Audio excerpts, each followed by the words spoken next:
Natamani kuongea na mtu anayetoa kafara.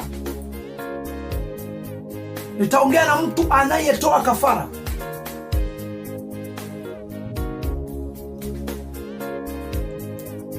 Kwa ajili ya kupata mali, kwa ajili ya kupata vitu mbalimbali. Huyo mtu natamani kuongea naye kwa dakika hii, masaa haya, majira kama haya. Tazamaji uliye katika nchi ya mbali, uliye mkoa wa mbali na mkoa niliyomo, uliye katika wilaya ya mbali tofauti na wilaya niliyomo,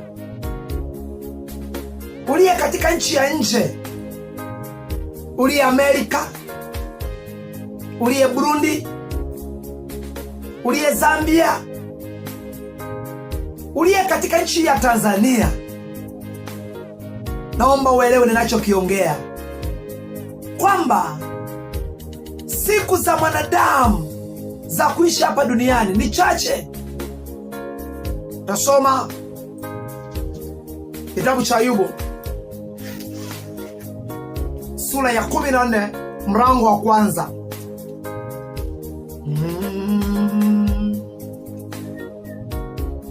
Haleluya. Wewe Bwana, ni wewe Bwana, ni wewe Bwana, hakuna kama wewe. Ni wewe Bwana, ni wewe Bwana, ni wewe Bwana, hakuna kama wewe. Kitabu cha Ayubu ile sura ya 14 kuanzia ule mlango wa kwanza. Mwanadamu aliyezaliwa na mwanamke, siku zake za kuishi si nyingi, naye hujaa taabu. Baba, katika jina la Yesu, ninakushukuru kwa sababu ya neema yako uliyenibariki na kunipatia ya kuweza kuongea na watu wako.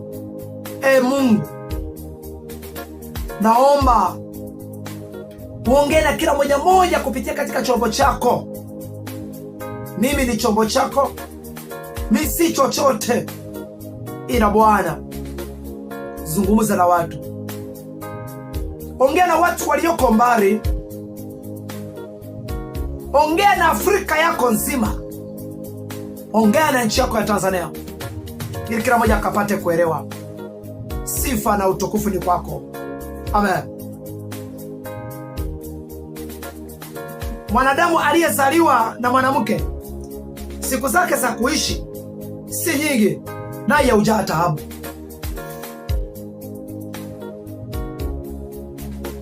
Siku za mwanadamu za kuishi hapa duniani ni chache.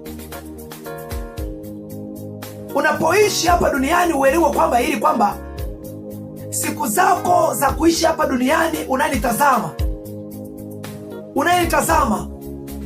siku zako za kuishi hapa duniani ni chache. Na hili jambo kila mwanadamu akilielewa, hatutakuwa na vituko vya ajabu.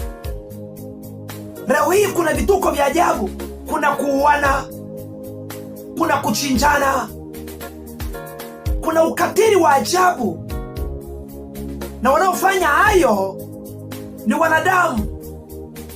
Lakini tazama hivi leo, maandiko yameshaongea ya kwamba siku za wanadamu za kuishi hapa duniani ni chache, na kila mwanadamu aliyezaliwa na mwanamke alielewa ili kwamba siku zake za kuishi hapa duniani ni chache.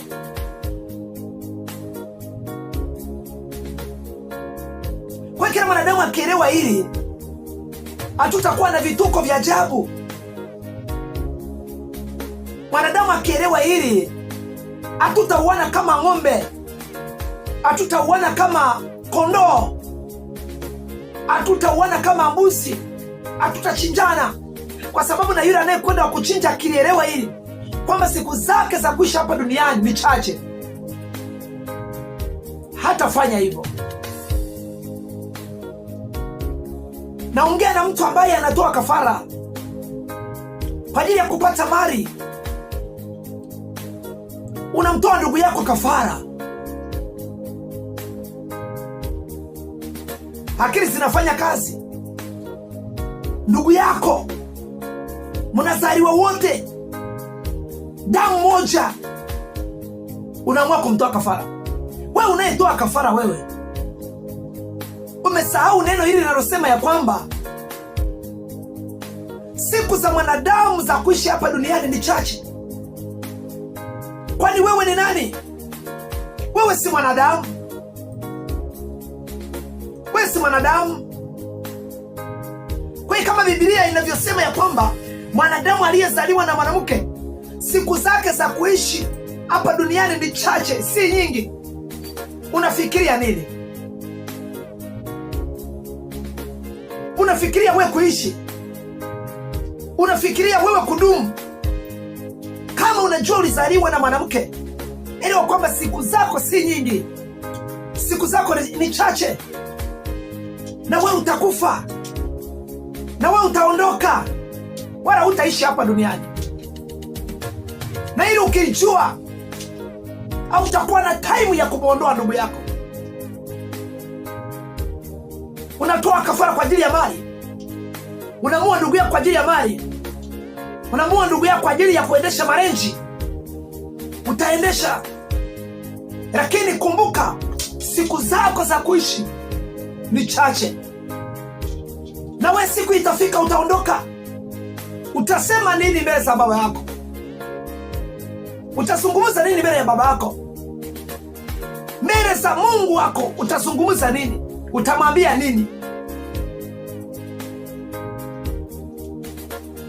Maana mwanadamu aliyezaliwa na mwanamke siku zake za kuishi hapa duniani si nyingi.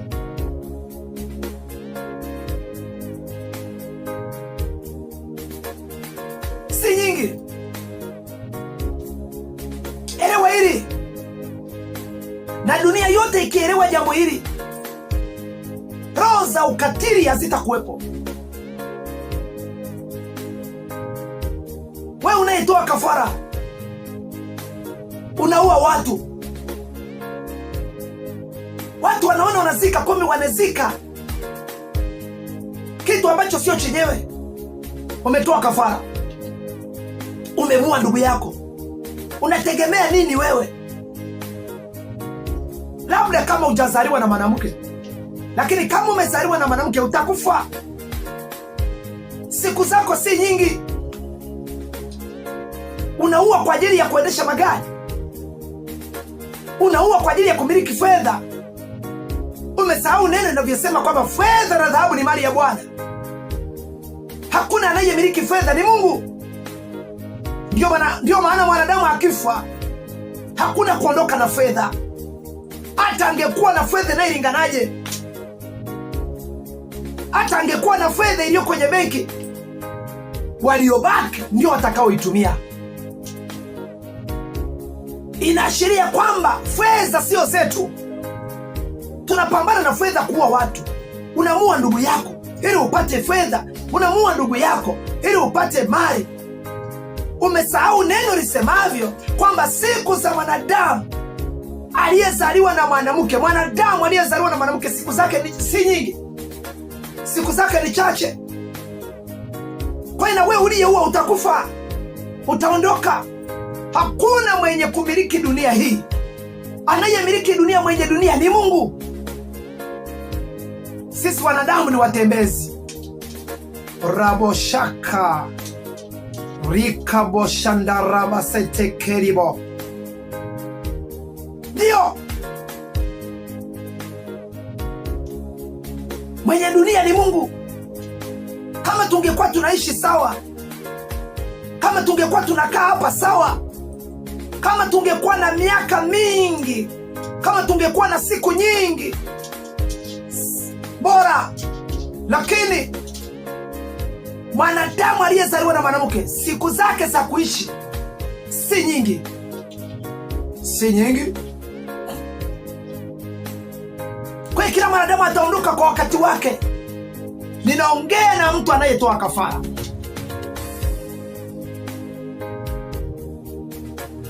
Unatoa kafara mama yako, una akili?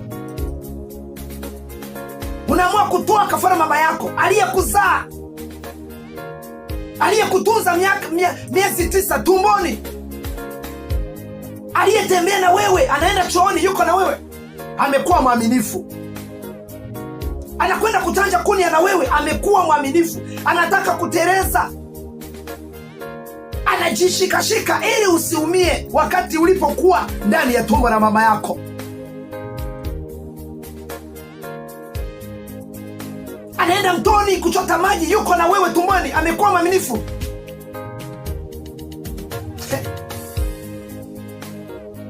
Unamtoa mama yako kafara. Una akili? Una akili?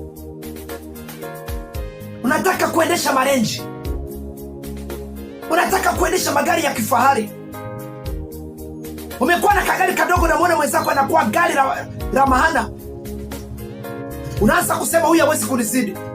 Kura kidogo ulale mapema, kura kidogo ulale mapema. Rizika na kile Mungu alichokupa. Rizika na riziki ya Mungu aliyokubariki. Tazama hivi Biblia inasema Mungu wetu hachelewi wala yeye hawai. Lakini leo wanadamu tunataka kuwai. Tunataka mambo ya haraka. Unamuua, unamtoa kafara mama yako aliyekulea. Surare wote. Yeye angekuwa ukiwa bado tumboni, yeye angekuwa wakati unakwenda kuzaliwa. Lakini mama alijitahidi, mama akasukuma ukatoka. Manesi walimpa makofi mama yako. Mama jikaze, sukuma. Mama akasukuma mpaka ukatoka. Unatoka hivi, unaraswa pale, unaogeshwa. Mama wanamaliza kuogesha, mama anaanza kukubiliki, naye anaanza kuogesha. Anakunawisha, anakujua, mwili wako wote anaujua. Mahali ambako kuna jeraha, anajua kwamba mwanangu hapa kuna jeraha wakati namzaa. Ulikuwa una akili ya kujiogesha, ulikuwa una akili ya kufanya chochote, lakini mama amekuwa na akili ya kutunza, amekuwa na akili ya kukunawisha. Mama alikuwa anakupeleka chooni, ulikuwa uone wezi. Mama alikuwa anakupeleka, ulikuwa na munyea. Sasa hivi umekuwa na akili, tena akili ya kipumbavu. Umeanza kufikiria kumtoa mama yako kafara ili upate kuendesha magari. Kwa nini ukuendesha gari ukiwa ndani ya tumboni mama yako? Mama anamaliza kutoa tumboni mwake, amekulea, halafu unaanza kumgeuka, unaanza kuwa na mipango ya kumtoa kafara. Una akili? Rudi msalabani. Inawezekana naongea na moyo ambao ulikuwa tayari kabisa umeshapanga kwa ajili ya kumtoa mama yake kafara ili apate kuendesha magari na kumiliki majumba mjini. Ni bora ukaishi kijijini, mikono yako ikiwa salama, haina damu ya hatia, kuliko kuishi mjini na huko umemwaga damu ya mama yako, kuliko kuishi kwenye majumba makubwa, maorofa. Ni bora ukaishi kwenye kajumba kadogo, ni bora ukaishi kwenye kajumba kakaradeko, kuliko kuishi kwenye majumba ya maorofa na huku na hatia ya kumwaga damu isiyo na hatia. Haleluya. Eli ungejua thamani ya mama yako, eli ungejua thamani ya mama yako, hata usingefanya ujinga na upumbavu wa namna hiyo. Ninaongea na wewe, ninateta na wewe, nazungumza na wewe kwa majira ya nyakati kama hizi. Najua naongea na ulimwengu mzima, ninaongea na Tanzania nzima. pamoja na nchi za nje. Lakini unapopata habari hii, elewa kwamba mama ni mtu wa thamani katika kwenye maisha yako. Naongea na wewe unayetoa kafara. Unamtoa kafara baba yako, una akili. Baba yako ameshughulika kwa njia yoyote. Mama yako yuko kwenye reba, madaktari wako wanamtakisha fedha pale kwenye lango, kwenye dirisha. Lipa fedha. Mtoto aliye tumboni mwa mke wako amegoma kutoka, mama kasukuma kashindikana, lazima tumfanyie operation. Baba anachakarika, baba anauza vitu, anauza mashamba ili apate kukuokoa wewe, mtoto uliyekuwa unaishi ndani ya tumbo la mama yako, wakufanyia operation utoke. Leo hii baba yako amepambana, umetoka, amekuokoa. Ungeanza we kufa, ungeanza we kutoweka, ungeanza we kuingia kwenye kaburi. Lakini baba amekusaidia, ameuza vya kwake, amelipa, amekufanyia operation, umeokolewa. Leo unakuwa na akili, unaanza kufikiria kumtoa baba yako kafara. Fedha za nini bila baba? Magari ya nini bila baba? Wapo waliofanya hivyo, lakini leo wanalia hawawezi kumpata baba mwingine. Unaamua baba yako kumpata baba mwingine wewe? Unaamua hivi? Unajua thamani ya baba? Unajua thamani ya baba? Nenda ukawauliza ambao walikwisha fiwa na baba zao. Unajua, nataka nikwambie jambo moja. Kuna heshima ulionayo kwa sababu ya baba yako. Kuna heshima ulionayo kwa sababu ya mama yako. Ngoja atoweke. Ngoja aende. Mshukuru Mungu kwa sababu ya baba yako bado uko naye. Lakini uko naye, lakini unapanga kumtoa kafara, kumua. Laana kubwa. Umesahau neno linavyosema siku za mwanadamu za kuishi hapa duniani ni chache, wala sio nyingi, ni ndogo sana. Umeua na wewe utakufa. Rudi msalabani kwa Yesu. Umechinja, unahitaji mali, una akili, unamua ndugu yako. Kumpata ndugu yako nani? Mtoto wa baba mdogo yako ni mtoto wa baba mdogo yako, sio ndugu yako. Ndugu yako ni yule wa damu kwa damu. Unachezea neema Mungu aliyokubariki. Je, na huyo ndugu unayetaka kumtoa kafara, yeye kama angekuwa anataka kutoa wewe, ukapata taarifa, naweza ukasemaje wewe? Watu wengi tumethamini fedha kuliko undugu. Watu wengi tumethamini utajiri kuliko undugu. Huu ni upumbavu ambao shetani ameuleta akaupachika kwenye maisha yetu. Ameleta akili yake akaiweka. Kwa jina la Yesu Kristo, hiyo akili iondolewe kwa mamlaka ya Baba yetu wa mbinguni. Uwe samia, hiyo akili iondolewe. Kila pando lisilopandwa na Baba yetu wa mbinguni, hilo pando litang'olewa. Wewe unataka kumtoa kafara ndugu yako, mpate wapi ndugu yako tena? Ninaongea na wewe kwamba hii ni dhambi kubwa ambayo Mungu akichukia, dunia tutakufa, tutaangamia kwa jua kali, bila kupata mvua tutaangamia. Rudi msalabani. Hata ninapoongea hapa, mtu anaona ninayoongea ni ya kawaida, lakini sio jambo jepesi ili kuliongea. Elewa kwamba siku za mwanadamu za kuishi hapa duniani sio nyingi. Utaondoka. Umeondokaje? Umeondoka mikono yako imejaa damu. Umeondoka, mikono yako imejaa damu. Mikono yako imemwaga damu za ndugu. Mikono yako imemwaga damu ya baba yako. Mikono yako imemwaga damu ya mama yako. Kisa unataka kumiliki magari marenji, unataka kumiliki fuso, unataka kumiliki biashara vikubwa, unataka kuwa wewe. Ni bora ukawa maskini wa dunia, lakini ukawa tajiri wa mbinguni, kwa sababu hakuna atakayeishi hapa duniani. Lakini hata hivyo, ukiamua tu kutafuta utajiri utapata tu harari. Kamata jembe, lima. Fanya kazi kwa bidii. Maandiko yanasema sifanye kazi na hasira. Hatutaki kufanya kazi vijana. Tunataka fedha ambazo za aibu, za haraka. Kijana afanye kazi, lakini nataka fedha zimkute mara pale.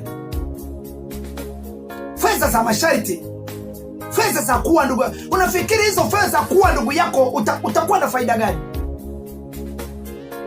Biblia inasema apandacho mtu ndicho atakachokivuna. Ukiua kwa upanga utakufa kwa upanga. Rudi msalabani kwa Yesu. Badilika. Na wewe ambaye tayari umekwisha fanya hayo, elewa siku zako za kuishi hapa duniani ni chache. Na hata kama ukiendelea kuua, hizo fedha utazimiliki kwa kitambo. Utazimiliki kwa muda mchache.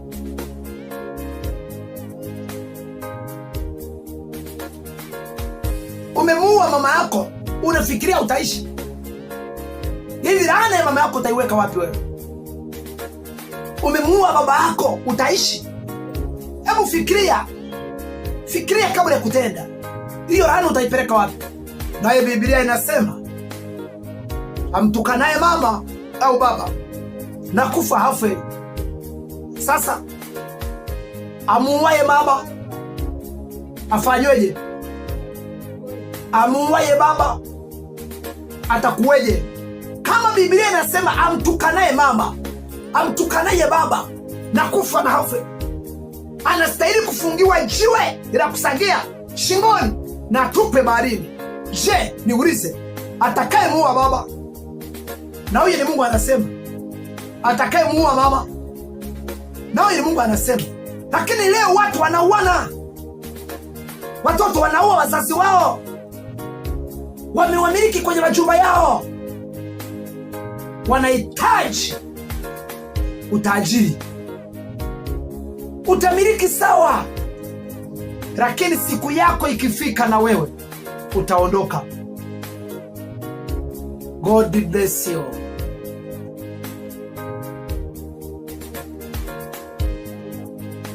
Mungu akufanyie wepesi wa kuelewa hili naloliongea. Siku za kuishi za mwanadamu ni chache. Sisi hapa wanadamu tunakoishi hapa tunaishi kimda, hatuishi milele. Kusema kwamba tutaishi miaka kede kede, na bahati nzuri Biblia inasema miaka yetu ilifupishwa. Leo hii miaka 120 na kuja kuifikisha yenyewe ni shida. Sasa unafikiri miaka 120 unafikiri ni mingi sana? Leo hii mwanadamu akijitahidi miaka 80. Kwa hiyo hata unapotafuta utajiri wa kutoa kafara, kuua watu, utamiliki utajiri wa wakati wako, utafika, utaondoka. Na ukiondoka utamwambia nini baba wako? Ni heri ukabadilika. Ni heri ukabadilika. Ni heri ukarudi msalabani kwa Bwana. Ni heri ukaamua kutubu hiyo madhambi. Ni heri ukaamua ukaacha misukura uliyoimiliki. Yamkini kuna watu umewamiliki bado umewatunza, lakini walishazikwa duniani. Yamkini kuna watu umewatunza kwenye makabati yako, lakini wanadamu wanajua walishazika. Yamkini kuna watu umewatunza kwenye majeneza, umewafungia kwenye chumba. Ni heri ukaachia watu. Ni heri ukaokoka. Ni heri ukamjua Yesu. Siku za mwanadamu aliyezaliwa na mwanamke, siku zake si nyingi, siku zake ni chache. Maandiko yamesema kitabu cha Ayubu ile sura ya 14 kuanzia mstari wa kwanza, ya kwamba mwanadamu aliyezaliwa na mwanamke siku zake za kuishi si nyingi, naye hujaa taabu. Kwa hiyo uelewe kwamba siku zako mwanadamu, mambo unayoyafanya, siku zako ni chache. Utakufa, utaondoka. Na hata ukiua, hata ukitoa kafara, hata ukimiliki fedha, hata ukimiliki magari, hata ukimiliki mapikipiki, hata ukimiliki chochote ambacho kinawatisha wanadamu, hata utisha wanadamu, hata wakuite nani, utakufa, utaondoka. Badilika. Wanadamu, elewa hili kwamba siku za wanadamu za kuishi hapa duniani ni chache, wala sio nyingi. Tuache kuuana. Roho ya ukatili inatoka wapi? Roho ya Yuda inatoka wapi? Nakwambia roho ya Yuda hiyo ipasuke, ikuache. Yuda alimsaliti Bwana Yesu, lakini alijiua, alifutika, aliondoka. Badilika, tubuni, maana ufalme wa mbinguni unakaribia. Na kuombea kwa mamlaka ya Baba yetu wa mbinguni, wewe unayenisikia, unayenitazama majira kama haya, neema ya Mungu ikufunike. Bwana akutunze. Ninaikataa hiyo roho ambayo yuko juu ya maisha yako, ninaiondoa kwa mamlaka ya Baba yetu wa mbinguni. Umetishwa ya kwamba ukibadilika utakufa. Hautakufa. Badilika, rudi msalabani kwa Yesu. Ninakuombea kwa jina la Yesu, kama una roho hiyo ya ukatili, umepandiwa na Ibilisi, na iondoa kwa jina la Yesu, na ipasua kwa jina la Yesu, na isionekane katika kwenye maisha yako. Mungu akutunze. Na wewe uliye wekwa katika foreni ya kuuawa, katika foreni ya kutolewa kafara, kuanzia sasa kwa jina la Yesu Kristo, mwana kondoo wa Mungu, ninakataa kwa jina la Yesu. Nakataa kwa mamlaka ya Baba yetu wa mbinguni. Nakataa aliyepangiwa kuuawa, nakataa aliyepangiwa kifo, nakataa aliyepangiwa kafara, nakataa. Nakamata wale wanaorusha kazi yao ya kuteka watu na kuwatoa kafara, ajali wanazozitega, na zikataa kwa jina la Yesu. Nakataa hizo ajali kwa mamlaka Baba yetu wa mbinguni. Ninapiga hizo roho, nakamata hizo roho, navunja na kuharibu kwa jina la Yesu Kristo, mwana kondoo Mungu atarea. Kila roho iliyotegwa, iwe njiani, iwe wapi, nakataa, naibatilisha. Mipango yao naibatilisha kwa jina la Yesu. Natengeneza njia pasipo njia. Bwana, weka njia, weka mlango wa kutokezea katika jina la Yesu. Yeyote aliyepangiwa kuuawa, yeyote aliyepangiwa kutolewa kafara, nagomesha mipango hiyo, nagomesha kwa jina la Yesu. Wewe uliye na imani, inua mkono wako juu na kuombea kwa mamlaka ya Baba yetu wa mbinguni. Na kamata ile roho walioitega kwako, ninaiondoa kwenye nyumba yako. Na kamata hiyo roho ya kutolewa kafara, ninaiharibu kwa jina la Yesu. Kila mikataba, kila mwenye imani aliyeinua mkono wake, anayeomba pamoja nami, nakataa kwa jina la Yesu. Aliyekupangia kuua, hutakufa tena. Aliyekupangia kutoa kafara, hutatolewa kafara. Nabatilisha kwako kwa jina la Yesu Kristo, mwana kondoo Mungu aitware hai. Natangaza ushindi kwako, natangaza ushindi kwako, natangaza ushindi kwako. Aliyesimama na wewe, aliyesimama kinyume na maisha yako, nasema kwa jina la Yesu, nakataa kuanzia sasa katika jina la Yesu. Mungu wa mbinguni, tazama huyo mtazamaji ambaye amepangiwa kunyongwa, ambaye amepangiwa kuuawa. Kuanzia sasa natamka uzima kwake, natamka afya njema kwake. Nakuambia na wewe uliyelala, haijalishi umelazwa na magonjwa ya namna gani, hayo magonjwa kuachie popote ulipo kwa mamlaka ya Baba yetu wa mbinguni. Magonjwa kuachie, mapepo ya kuachie, majini ya kuachie. Na tuma moto, funguka kwa jina la Yesu. Pokea muujiza wako, pokea kufunguliwa kwa jina la Yesu Kristo. Aliyekulaza, aliyekutabiria kifo, lazima utaamuka na hakuna kifo kwako kwa mamlaka ya Baba yetu wa mbinguni. Pokea uzima, pokea neema ya Kristo. Thank you Jesus. Glory to God.